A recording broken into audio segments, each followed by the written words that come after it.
അതിന്ന് ക്രിസ്മസ് പുതുവത്സര ബമ്പറിന്റെ നറുക്കെടുപ്പുള്ള ദിവസമാണ്. ഒരുപാട് പേർ തങ്ങളുടെ ഭാഗ്യം പ്രതീക്ഷിച്ചിരിക്കുന്ന ഈ ഒരു ദിവസം ഈ ബമ്പർ ടിക്കറ്റ് എടുക്കാൻ കേരളത്തിലേക്ക് മറ്റ് സംസ്ഥാനങ്ങളിൽ, അതായത് നമ്മുടെ സമീപ സംസ്ഥാനങ്ങളിൽ നിന്നൊക്കെ ആളുകളുടെ ഒഴുക്കാണ്. കെട്ടുകണക്കിന് ടിക്കറ്റാണ് ഓരോരുത്തരും എടുക്കുന്നത്. 20 കോടി രൂപ ഒന്നാം സമ്മാനമുള്ള ക്രിസ്മസ് ബമ്പറിന്റെ നറുക്കെടുപ്പാണ് ഇന്ന് നടക്കുന്നത്.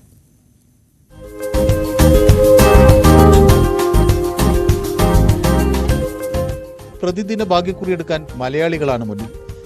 എന്നാൽ ബമ്പർ ടിക്കറ്റുകൾക്ക് ആവശ്യക്കാർ ഏറെയും ഇതര സംസ്ഥാനങ്ങളിൽ നിന്നുള്ളവരാണ്. വിനോദയാത്രയ്ക്ക് വരുന്നവരും തീർത്ഥാടകരും ജോലി ആവശ്യങ്ങൾക്കായി എത്തുന്നവരും ലോട്ടറി കടകൾ കയറി ഇറങ്ങുകയാണ്. ഒന്നല്ല, ഒരു കെട്ട് ലോട്ടറിയാണ് പലരും എടുക്കുന്നത്.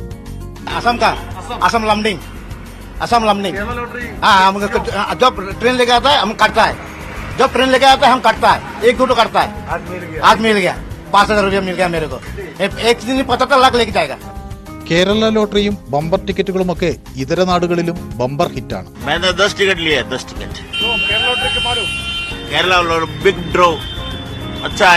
कोशिश करते हैं, फर्स्ट टाइम आए यहाँ राजस्थान से घूमने, तो ट्राई मारा कि अपना भी ख्याल भाई लग. ഇതര സംസ്ഥാനങ്ങളിൽ നിന്ന് വരുന്നവരുടെ ബമ്പർ പ്രേമം വ്യാപാരികളും ശരിവെക്കുന്നു. നന്നായിട്ട് പോകുന്നു. നാളെയാണ് നറുക്കെടുപ്പ്. ഇതുവരെ നല്ല കച്ചവടമായിരുന്നു. മലയാളികളല്ല കൂടുതൽ എടുക്കുന്നത്. കൂടുതലും ഇവിടെ സെയില് കൂടുതലും തമിഴ്നാട്ടുകാരാണ്. എടുക്കാൻ വേണ്ടി മാത്രമായിട്ട് വരുന്നവർ തമിഴ്നാട്ടുകാർ വരുന്നുണ്ട്. ചെറിയ ടിക്കറ്റ് മാത്രമേ ഇവിടുത്തെ ആൾക്കാർ വാങ്ങിക്കുള്ളൂ. ലോട്ടറി ബമ്പറൊക്കെ എല്ലാ നാട്ടുകാർ ഈ ഇവിടുത്തെ പുറത്തെ ആള് ബൊംബൈ, ദില്ലി, ഇവര് ആന്ധ്ര, തമിഴ്നാട് ഇതെല്ലാം ഇവിടുത്തെ വന്നിട്ട് നല്ല പൈസയ്ക്ക് ടിക്കറ്റ് വാങ്ങിച്ചു പോകും. ഇതര സംസ്ഥാനക്കാരുടെയും മലയാളികളുടെയും ഇപ്പോഴത്തെ ഭാഗ്യപരീക്ഷണം ഇന്ന് നറുക്കെടുക്കുന്ന ക്രിസ്മസ് നവവത്സര ബമ്പറിലാണ്. നറുക്കെടുപ്പിലൂടെ 21 പേർ കോടീശ്വരന്മാരാകും.